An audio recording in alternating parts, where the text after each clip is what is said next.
Alhamdulillah yang dimuliakan Tuan Cik Korea, Cik Lukas, Barisan Nabi Tuan Kuasa Surau, tuan-tuan umpan, ibu-ibu yang ayah dan anak-anak dirahmati Allah Subhanahu wa taala, serta dikasihi kerana Allah Subhanahu wa taala sekalian. Jadi alhamdulillah, kita sekali syukur kita kepada Allah Subhanahu wa taala. Malam ini kita dapat berkumpul untuk menyambung kuliah pengajian. Bukan saja dapat menyambung kuliah pengajian, bahkan malam ini, malam Jumaat, sebentar telah sama-sama kita bacakan surah Yasin secara berjamaah. Alhamdulillah. Dan juga alhamdulillah tuan-tuan, syukur kita kepada Allah Subhanahu wa taala, malam ini 19 Sya'ban. 19 Sya'ban. Ada di beberapa hari lagi akan menghafiri Ramadan. Semoga Allah Ta'ala pertemukan kita di Ramadan al-Mubarak. Allahumma amin ya rabbal alamin. Apa khabar tuan-tuan dan puan? Nah, ini jadi jawapannya semangat sikit, panjang alhamdulillah sekali lagi. Dan malam ni insya-Allah tuan-tuan dan puan, kita akan teruskan perbincangan kita. Dan malam ni adalah sebelum masuk Ramadan kan, adalah merupakan kuliah kita yang terakhir lah sebelum cuti kan. Cuti kita pun sebulan sekali kan, cuti Ramadan. Tak ada rasa ambil lah. Melainkan kalau tuan-tuan dan puan rasa-rasa nak sambung kuliah Ramadan, kuliah subuh dah boleh cikgu kan. Aku sanggup lah kalau ada kekosongan ya. Baik. Jadi tuan-tuan dan puan, insya-Allah malam ni kita nak masuk untuk membahaskan bahagian yang pertama, iaitu tentang adab-adab melaksanakan ketaatan muka surat 10 ya. Kalau sebelum ni pada awal-awal kita telah membincangkan tuan-tuan dan puan, kalau masih ingat lagi, sebagai nak mula kaji balik atau nak recap balik ya, perbincangan kita menggunakan kitab Bidayatul Hidayah kerana Imam Al-Ghazali rahimahullah taala ni, yang diterjemahkan oleh Syekh Ahmad Fahmi Zamzam ni. Semoga Allah Taala merahmati kedua-duanya. Amin. Pada awal mukadimah kita dah membincangkan tentang 3 kunci keberkatan, dan kemudian niat belajar ilmu agama secara khususnya, dan seterusnya diikuti dengan ada 3 kategori penuntut ilmu. Dan apa yang kita harapkan, moga-moga kita menjadi kategori penuntut ilmu yang ketiga, yang bertuah. Betul? Ya. Yang ketiga ke yang pertama? Yang pertama ya. Bukan ketiga, minta maaf. Yang pertama. Yang pertama, menuntut ilmu adalah semata-mata untuk bekalan negeri akhirat. Tidak ada tujuan yang lain semata-mata kerana untuk mendapatkan keredaan daripada Allah Subhanahu wa ta'ala. Sebab tu ada lafaz niat yang diajarkan oleh Imam Al-Ghazali sebelum kita menuntut ilmu, yang telah kita bacakan tadi dah, tu dalam bahasa Arab dia. Bahasa Melayu di penghujung tu tuan-tuan adalah untuk nak mendapatkan keredaan daripada Allah Ta'ala, mengharapkan ganjaran daripada Allah. Sekalipun kalau kita nakkan ganjaran kan, bila kita buat sesuatu ni, biasanya kebiasaan manusia dijenakkan panggil apa? ROI, return on investment, something in return lah. Sesuatu bila kita buat, apa kita dapat ya? Memang macam itulah fitrah manusia. Buat sesuatu, kenapa kita nak buat sesuatu? Kan itu persoalan yang akan ditanyakan. Lalu tuan-tuan dan puan, kita nak mewujudkan ketulusan kepada Allah Subhanahu wa taala ni. Kenapa kita kena belajar? Tak bukan kita ni hamba Allah Taala. Kita ni adalah kejadian Allah Subhanahu wa taala, dan kita diberikan pilihan oleh Allah Taala. Bila kita diberikan peluang dihidupkan kita dalam dunia ni, kita ada 2 pilihan tuan-tuan dan puan. Sama ada kita nak ikut jalan ketakwaan ataupun jalan kefasikan. Fa'alhamaha fujuraha wa taqwaha. Fujur, jalan kefasikan, jalan kejahatan, jalan keburukan, tak nak mentaati Allah Taala. Tak nak ikut, tak nak dengar, tak nak patuh pada perintah Allah Subhanahu wa taala yang merupakan pencipta kita. Dan yang kedua, kita pilih untuk nak mentaati Allah Subhanahu wa taala. Pilihan di tangan kita, tuan-tuan dan puan. Seandainya kita pilih untuk mentaati Allah Subhanahu wa taala, dan apa niat secara khususnya, perlulah perbetulkan juga. Kalau kita pilih untuk tidak mentaati, maka ada akibat. Sedang apa yang kita pilih ni tuan-tuan dan puan, ada akibat yang menanti.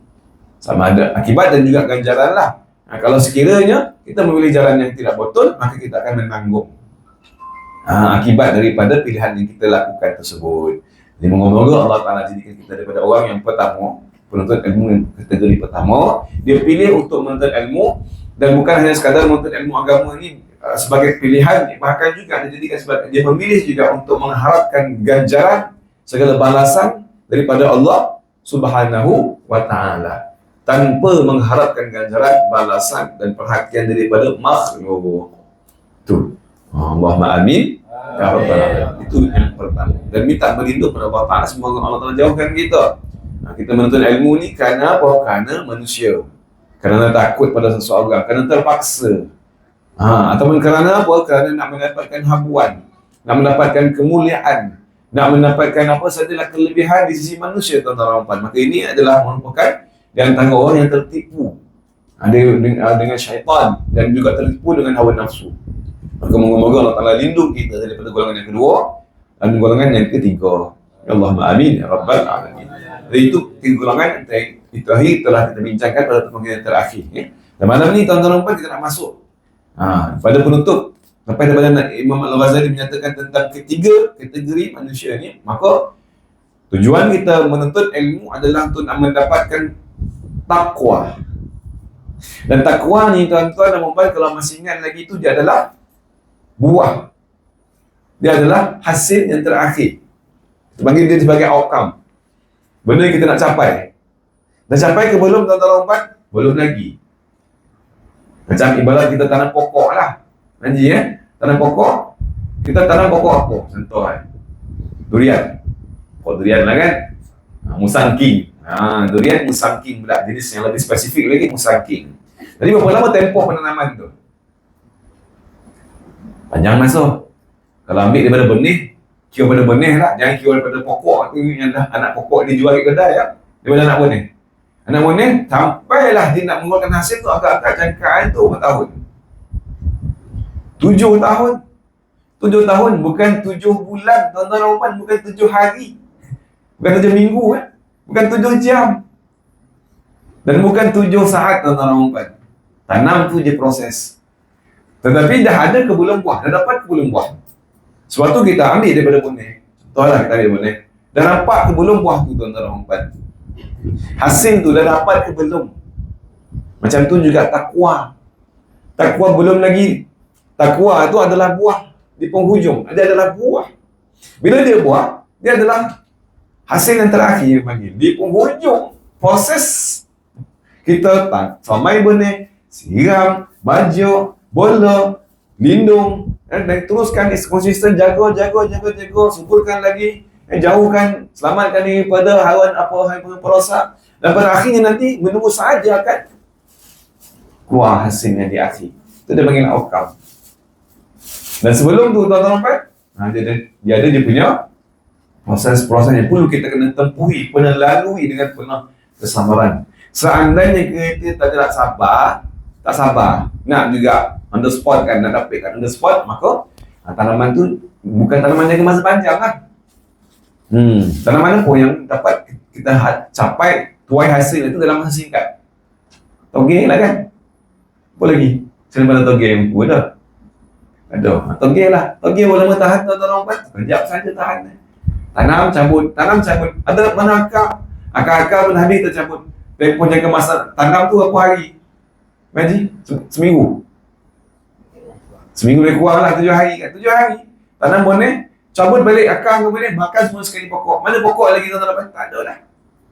Tapi tanaman jangka masa panjang, maka hasil itu juga akan bertahan insya-Allah dalam jangka masa yang panjang. Demikian juga buah takwa tuan-tuan dan puan. Bila buah takwa ni adalah bukan buah, maka dia ada proses yang perlu kita kena tempuhi, kena lalui dengan penuh kesabaran sehingga kita berjaya mencapai hasilnya. Dan dalam tempoh tersebut, walaupun belum dapat hasil lagi, macam kita tanam pokok durian musagi juga lah, kita dah pernah makan. Nampak tak gambaran itu? Macam mana buah mana buah dia? Ada berapa buah dalam sebiji, dalam sebuah tu? Warna apa? Tebal mana isi itu tuan-tuan dan puan? Pernah tak kita makan durian king? Musang king? Durian king lah. Durian musang king pernah kita makan tak? Kita rasa kan? Nampak tak tuan-tuan dan puan? Ada yang dah meleleh helium kan? Dah sebut dia tengok. Bila memenangkan balik dia pernah kan? Nampak tak? Nampak tak depan mata kita? Tak nampak. Tadi pun tak kita bayangkan tuan-tuan dan puan bagaimana bentuk rupa buah tu. Dan dalam proses kita menanam pokok untuk nak mendapatkan hasil buah musang king, apa yang membuatkan kita lebih bersabar, bersungguh, konsisten, istiqamah, bersemangat kita, sabar juga kita tu kan, teruskan. Walaupun belum nampak lagi, tapi dalam kita